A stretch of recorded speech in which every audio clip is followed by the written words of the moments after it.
Bonjour à tous, bienvenue dans ce petit point lecture. Donc depuis mon dernier vlog, j'ai lu pas mal. Je crois que vous avez eu une vidéo entre temps qui était le book haul. Et là en fait en peu de temps j'ai lu quand même pas mal. J'en suis à 5 livres papier lus plus 2 audios. Donc ça en fait 7 au total. Je vais pas vous le faire en une seule vidéo parce que ça va faire un petit peu trop, je pense que ça va faire trop long. Sachant que j'ai tendance à parler beaucoup de chaque livre. Parce que je me souviens que quand je faisais un livre par vidéo, il y a des fois, les premières elles duraient 3 minutes et après j'en étais à 15 minutes. Donc on va limiter. Donc je vais couper ça en 2 parties, comme ça vous fera 2 vidéos et en plus comme ça vous permettra de ne pas attendre trop longtemps parce qu'après celle d'aujourd'hui, il faudra attendre un mois pour que je puisse en refaire une. Donc voilà, donc dans cette première partie, je vais vous parler de mes 4 premières lectures. Ouais, et dans la deuxième vidéo, je vous ferai les 3 autres. Ouais, comme ça, ça sera plus simple et je vous parlerai de mes lectures en cours aussi. Donc, on va commencer maintenant. Donc, le premier livre dont je vais vous parler, c'est... La cerise sur le gâteau d'Aurélie Valogne. Donc, il était dans ma pile à lire de l'été et ça y est, il est lu. Comme je l'ai dit, c'était un livre que je voulais déjà lire au printemps et finalement il y en a d'autres qui sont passés avant. Donc le résumé de ce livre-ci, c'est on est avec un couple de jeunes retraités, Brigitte, je crois, et Bernard. Oui, c'est ça. Brigitte, c'est une enseignante qui a envie de prendre sa retraite, qui l'attend vraiment avec impatience et donc elle se jette à l'eau, elle prend sa retraite. Tout se passe bien tant qu'elle est à la retraite, elle s'occupe de ses petits-enfants, elle est à chaque fois ravie de les accueillir, elle s'occupe de la maison de retraite, enfin, elle fait beaucoup de choses qu'elle ne pouvait pas faire quand elle travaillait, qu'elle est ravie de faire à la retraite. Et en revanche, son mari, lui, il n'est pas à la retraite, il n'a pas du tout envie d'être retraité, il n'a qu'une envie de continuer son travail le plus longtemps possible. Mais malheureusement, il n'est pas le patron dans son entreprise et le patron lui a dit qu'il n'avait plus besoin de lui. Et il a tout essayé pour rester mais ça ne fonctionne pas et donc il va être obligé de partir à la retraite contre son gré. Et jusqu'à la fin, il espère que ça va pas se faire mais il va quand même se retrouver à la retraite malgré lui. Et les premiers temps sont très difficiles, il accepte très mal, ça se passe pas forcément très bien. C'est vraiment tout l'opposé de sa femme, mais il est bien obligé de faire avec, donc au début il est très désagréable. Donc là on sort du résumé, je vous donne mon avis direct. Bernard m'a énormément énervé au début, le livre m'a beaucoup énervé au début, j'étais pas sûre de continuer jusqu'à la fin, et malheureusement comme je suis assez têtue et que je veux savoir la fin de l'histoire à chaque fois, je continue. Et j'ai bien fait parce que même si au début le personnage de Bernard m'a vraiment agacée mais au plus haut point, il était exactement le genre de personne que je ne veux pas côtoyer dans la vraie vie. Je fais en sorte de ne m'entourer que des gens qui me font du bien et les personnes négatives, je les éloigne, je ne les côtoie pas. Donc là, le fait de retrouver dans ce livre ce genre de personnage et d'être obligée d'être avec lui parce que en plus, je pensais que ça allait tourner plus autour de Brigitte, ce livre, et finalement, ça tourne beaucoup plus autour de Bernard. Mais au fur et à mesure, il se remet en question. Il y a des choses qui vont faire en sorte qu'il va être obligé de revoir son mode de vie. Et il va se rendre compte que finalement, être à la retraite, c'est pas si mal. C'est juste qu'il faut réapprendre à vivre sans avoir ce travail qui était finalement le noyau de sa vie. C'était sa raison d'être, c'était son travail. Et là, il va apprendre qu'en fait, qu'il peut y avoir plein d'autres choses. Et la révélation va lui venir de son petit-fils Paul, qui, juste pour un travail d'école, est obligé de se questionner sur l'écologie et sur le zéro déchet. Et du coup, le grand-père va se lancer dans l'aventure, il va vouloir que son petit-fils soit fier de lui. Et en même temps, ça lui donne un sens à sa vie. C'est-à-dire qu'il fait quelque chose pour son petit-fils, mais il le fait aussi pour la planète. Et c'est la planète dont vont hériter ses petits-enfants. Donc ça lui donne un but et du coup, il commence à ce moment-là à revivre, à avoir envie de faire des choses, d'être joyeux, bon, il s'y prend pas forcément de la bonne manière, ça agace aussi beaucoup sa femme, mais ça le rend beaucoup plus humain, beaucoup plus attachant, et en plus, il m'a fait beaucoup rire finalement ce livre, parce que Bernard, en se lançant dans le zéro déchet, bah, j'ai l'impression de me retrouver moi aussi, il y a quelques années, quand je me suis lancée dans le zéro déchet, à faire les mêmes erreurs que lui, enfin c'était vraiment assez drôle de me retrouver dans ce schéma-là. Donc voilà, donc finalement, même s'il m'a beaucoup agacé au début, ça reste une bonne lecture. Voilà, après il se lit très vite. Aurélie Valogne a un humour qui est quand même assez sympathique. C'était la première fois que je lisais un de ses romans et j'aime bien sa plume. Donc voilà. Je lui ai mis une note de 3 étoiles sur 5, donc c'est pas bien, c'est pas mal, c'est pas bien. C'est pas mal du tout. Donc ça c'était le premier livre que j'ai lu, il était édité chez Le Livre de Poche. Donc voilà, donc c'est une autrice que je vous conseille de découvrir si vous ne l'avez pas encore fait, avec celui-ci ou un autre. Je ne peux pas vous dire pour les autres, je ne les ai pas encore lus, mais je les lirai avec plaisir. Ensuite, j'ai lu Le Maître du Haut Château, qui faisait aussi partie de ma pile à lire, parce que j'avais vu la série sur Prime Video, et que j'avais vu que c'était issu d'un livre, et que j'avais envie de le lire. Donc là, j'ai une très vieille version. Donc c'est écrit par Philip K. Dick, un auteur de science-fiction américain qui est décédé depuis, il est mort en 82. Donc là c'est une édition qui est sortie en 95, si je ne me trompe pas. Il est vraiment en super mauvais état. C'était aux éditions J'ai lu science-fiction. Alors je vous conseille pas du tout d'acheter cette édition si vous voulez le lire, vraiment pas. Choisissez-en une autre parce qu'elle est bourrée de fautes de frappe. Bon, ça m'a pas dérangé parce que à chaque fois c'était juste la lettre d'à côté, donc on est habitué, l'œil est habitué, on devine facilement le mot. Au bout d'un moment, je me rendais même plus compte des fautes. Hein. Donc voilà, donc, si vous êtes attaché à ce genre de choses, bah, ne choisissez pas cette édition. Mais sinon, si ça vous dérange pas, pourquoi pas. Donc, je vous redis de quoi ça parle. Donc, dans cette histoire, on est en 1947. Avait lieu la capitulation des Alliés devant les forces de l'Axe. Donc la Seconde Guerre mondiale avait été gagnée par l'Axe, donc les nazis ainsi que le Japon. Et l'Italie aussi, accessoirement. Et en fait, Hitler et les nazis se sont appropriés la plus grande partie des États-Unis, surtout l'Est. Et la partie ouest a été attribuée aux Japonais, donc ça fait 2 tiers pour les nazis, pardon, et 1 tiers pour les japonais. Et en fait, dans ce roman-là, on va être plutôt du côté japonais, donc américain-japonais, je crois qu'ils appellent ça... Comment ils appellent? État américain, nippon, quelque chose comme ça. Les EAN, je crois que ça s'appelle comme ça. Et en fait, donc j'ai été interrompue. Donc l'histoire se passe plutôt du côté ouest, du côté nippon. En fait, avec eux, les Japonais, quand ils ont colonisé cette partie, ils sont venus avec leurs traditions et notamment aussi avec l'oracle chinois. Alors je ne sais pas pourquoi les Japonais disent un oracle chinois, on ne nous dit pas pourquoi, mais qui s'appelle le Yi King, qu'on peut appeler aussi le livre des transformations, qui se compose de 2 grands livres qu'on utilise avec des bâtonnets ou des dés, ça dépend des personnes apparemment. Et en fait, cet oracle a beaucoup d'importance dans leur vie pour savoir quel choix ils doivent faire, ce genre de choses. Et donc, on ne comprend pas forcément dans le livre vraiment à quoi ça correspond, mais il y a quelque chose dans la série qui se rapporte à ça sans que ce soit expliqué. Donc les deux se complètent bien. Il y a sûrement des choses dans le livre que je n'aurais pas compris si j'avais pas vu la série avant. On revient au résumé. Et en fait, dans ce pays-là, qui est les États-Unis japonais, eh ben, il y a un livre qui a été publié, qui a été écrit par un auteur de science-fiction, qui décrit le monde, qui est un roman dont le sujet est que les Alliés auraient gagné la guerre, donc ce que nous on a vécu, mais dans le livre c'est un livre de science-fiction parce que dans cette histoire en 1947 c'était les nazis qui avaient gagné.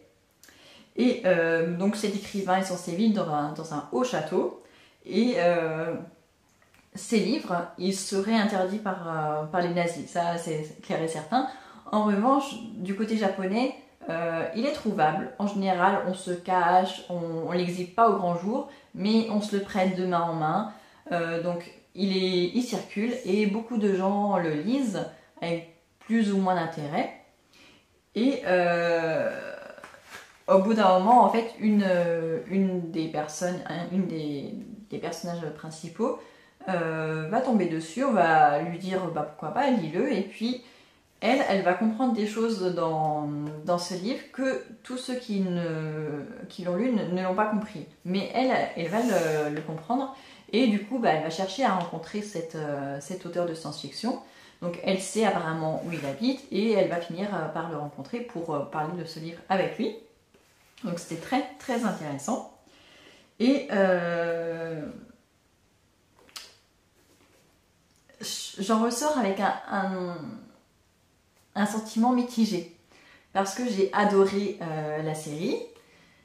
Même si on n'a pas compris la fin, en fait la fin, je crois qu'ils n'ont pas su comment la terminer. Ils nous ont balancé un truc, mais ça laisse trop place à plein de possibilités différentes. Donc ça, j'aime pas quand ça tombe pas comme ça.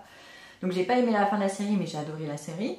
Et là, en lisant le livre, j'aime aussi beaucoup l'histoire du livre, mais elles sont très différentes l'une de l'autre. En fait, ça pourrait être deux œuvres, enfin, ce sont deux œuvres totalement différentes. Elles ont beau porter le même nom, c'est totalement différent. Parce que déjà dans la série, ce sont des bandes vidéo qui circulent, non pas des livres. Et en plus, on y ajoute une notion de voyage dans des univers parallèles. Et ça, on ne l'a pas dans ce livre-là, mais dans le livre, on a autre chose avec des bijoux, avec le livre des transformations, et que je trouvais très très très intéressant. Mais en même temps, ces choses-là, je suis pas sûre que les gens l'aient compris en lisant le livre, parce que moi, je pense que je l'aurais pas compris si je n'avais pas vu la série. Et en plus, il y a un truc qui ne se passe que à la fin, et c'est vraiment très très très mal décrit. Alors je ne sais pas si ça vient de la traduction, ou si déjà en VO c'est pareil, mais voilà, ça m'a laissé un petit peu sur ma faim, parce que pour un livre qui est censé être de la science-fiction, la part de science-fiction en fait n'arrive qu'à la fin. Ou à moins que le fait que ce soit avec un roman enfin une histoire qui se passe qui est une dystopie. Est-ce que c'est ça qu'ils considèrent comme de la science-fiction? Peut-être que oui. Je trouve ça un peu léger. Mais j'ai beaucoup aimé l'histoire. Ce sont deux histoires différentes. On retrouve les mêmes noms de personnages, mais ils n'ont pas le même rôle dans la série et dans le livre. Mais voilà, c'est quand même une histoire que j'ai beaucoup aimée. Alors je ne sais pas si je vais garder cette édition, parce que pour le coup elle est quand même très mal en point. J'essaierai de voir si je peux la trouver en meilleur état. Et mon mari voulait la lire, mais en fait, quand il a vu les premières pages et qu'il y a plein de fausses, il dit non, j'ai pas envie de le lire, donc il va essayer de le trouver en VO. Mais pour le coup, j'ai peur que lui soit déçu, parce que la part de science-fiction, elle n'apparaît qu'à la fin, et même si moi j'ai beaucoup aimé, je suis pas sûre que lui attende aussi longtemps pour avoir ça. Donc je suis pas sûre qu'il aime autant que moi. Mais en tout cas, moi j'ai beaucoup aimé, même les personnages, enfin, j'ai vraiment aimé le livre, l'histoire en elle-même. Et je trouve que ça se complète très bien avec la série. Donc ça, c'était juste le deuxième livre dont je voulais vous parler. Ensuite, j'ai lu... Ah oui, grosse déception, le livre d'après. J'ai lu enfin L'échappée belle de Valda, aux éditions La Dilettante. Donc c'est un tout petit roman qui fait 160 pages à peu près. Et je l'avais acheté au mois de janvier ou février. Et comme je vous l'avais dit, je me le gardais pour faire un 7 jours 7 livres, mais que j'ai jamais pu faire parce que je ne trouvais pas d'autres livres de cette épaisseur-là. Et je me dis que pour l'été, ça serait... la couverture est quand même assez jolie.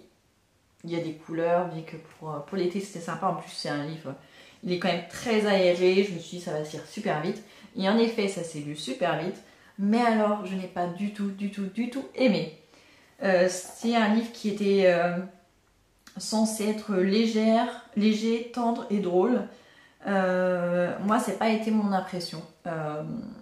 C'est une histoire de 4 frères et sœurs en fait. Il y en a 3 qui se rejoignent, il y a un mariage de famille. Et où apparemment ils n'ont pas spécialement envie de voir ni les mariés ni le reste de la famille. Et du coup ils décident de partir tous les 3 et de rejoindre le 4e qui est guide dans un château pas très très loin apparemment. Et du coup ils vont passer le reste du week-end tous les 4 à parler du bon vieux temps, puis même pas à parler du bon vieux temps, enfin c'était ce qui était censé être le cas. Mais j'ai pas aimé en fait. Dès les premières pages, en fait, une des personnages, Garance, est de mauvaise humeur, elle a mal dormi. Dans la voiture, elle se chamaille avec sa belle-sœur. Enfin, c'est vraiment pas bon enfant. Enfin, moi, j'ai pas vu ça comme ça. J'ai trouvé que c'était à chaque fois très malsain en fait comme conversation, des moqueries, des préjugés envers tout le monde. Donc j'ai vraiment pas aimé. En plus, ils nous disent que c'est en Touraine, mais en fait pas du tout. Ils traversent toute la Touraine en voiture, ils ne nous en parlent jamais. Ils s'arrêtent à la gare de Châteauroux, sachez que Châteauroux n'est pas en Touraine. Et le mariage se passe en Creuse, la Creuse n'est pas non plus en Touraine. Donc j'ai trouvé ça quand même assez bête de la part soit de l'autrice, soit de l'éditeur, de nous dire que ça se passe en Touraine alors que ça se passe pas du tout en Touraine. Voilà, donc ça déjà ça m'a énervé parce que moi je suis berrichonne, j'ai grandi dans le même département que Châteauroux, c'était limitrophe avec la Touraine, oui, mais limitrophe aussi avec la Creuse, qui ne sont pas non plus les mêmes régions. Donc ça m'a un petit peu agacée sur le moment, et ça a rajouté à tous les trucs que je voyais dans le livre qui ne m'ont pas plu. L'autrice, je dirais pas qu'elle se moque, mais elle imite l'accent des épiciers arabes. Elle limite aussi les gens, enfin les Français qui parlent anglais avec un mauvais accent. Par exemple, fuck, au lieu d'écrire F-U-K-E, elle écrit F-E-U-Q-E pour qu'à l'oreille on le lise bien. Enfin, plein de petites choses comme ça qui m'ont énervée, mais franchement pendant tout le livre. Donc il faisait que 160 pages, ça se lit vraiment extrêmement vite, mais je n'ai pas du tout aimé le concept. Si vous l'avez lu, dites-moi ce que vous en avez pensé vous, ça m'intéresserait, parce que c'est rare qu'un livre m'agace autant en fait. Donc voilà, donc, en tout cas celui-ci, je n'ai pas aimé, ça a été une grosse déception. Mais voilà, c'est les vacances, donc forcément, les enfants ont parfois besoin de moi, donc j'ai dû m'absenter. Donc je vous disais que L'échappée belle, c'était vraiment pas une très bonne lecture. Et je suis même pas sûre que je relirai Anna Gavalda parce que voilà, sa manière de voir les choses ne m'a pas plu. Donc je pense pas réitérer. C'est vraiment pas une autrice que je suis contente d'avoir découverte. Et donc le dernier livre pour cette partie de vidéo, c'est Le mur de l'Atlantique d'Olivia Resenteira. Alors celui-ci, je l'ai découvert il y a très peu de temps dans un vlog de Flow & Books. C'est un livre qu'elle avait reçu gratuitement de la part des éditions du Rocher, qu'elle avait lu. Elle nous en avait pas spécialement parlé, ni du résumé, ni quoi que ce soit, mais elle nous avait juste dit que ça se passait en Charente-Maritime. Et la Charente-Maritime, elle a pas mal d'importance pour moi parce que c'est là où j'ai rencontré mon mari. J'y ai passé 2 ans pour mes études et mon 4e enfant y est né. Donc c'est vrai que la Charente-Maritime, c'est un département qui est quand même assez important pour moi, que j'aime vraiment beaucoup. Et du coup, comme cet été on ne part pas en vacances, je me dis pourquoi pas me lire ce petit livre-là. En plus, il n'était pas très long, il fait 170 pages aussi, comme l'autre. Je me dis pourquoi pas, ça va me dépayser, ça va m'emmener dans un endroit que j'aime beaucoup. Je me dis pourquoi pas, comme ça me fait partir en vacances virtuellement, on va dire. Et je ne savais pas de quoi ça parlait, à part que ça se passait en Charente-Maritime. Et en fait, c'est un roman qui est, je pense, alors je ne sais pas si on va dire autobiographique, mais en tout cas, l'autrice nous parle de ses souvenirs d'enfance.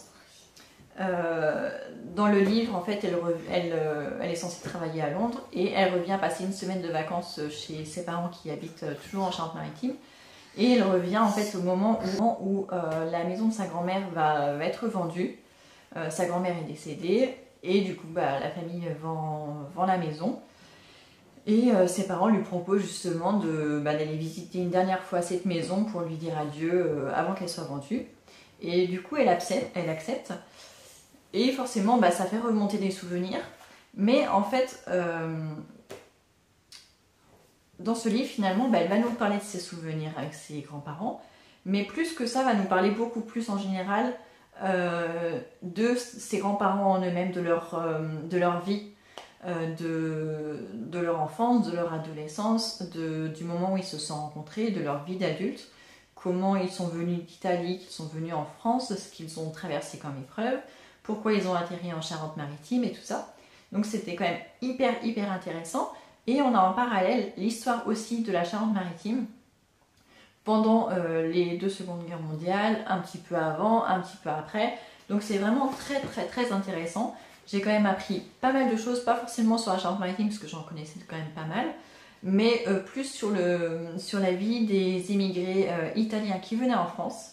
J'ai trouvé ça très intéressant, mais en même temps j'ai ressenti beaucoup de nostalgie de la part de l'autrice qui pourtant ne dévoile jamais ses sentiments. Il n'y a pas de dialogue, enfin très peu de dialogue entre elle et ses parents. Il y a des dialogues imaginés entre ses grands-parents, le reste de sa famille.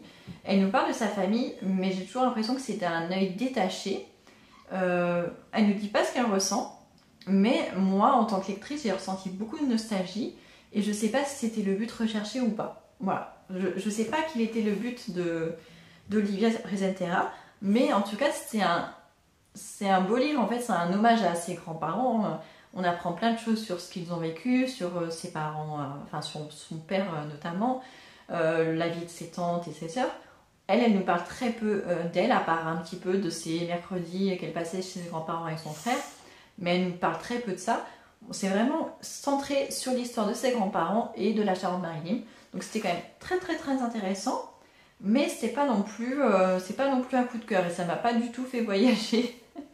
Et encore moins profiter de l'été parce que là, on nous parle très peu en fait de l'aspect du littoral et tout ça. Donc c'est pas du tout fait pour les touristes, mais je trouvais ça très intéressant.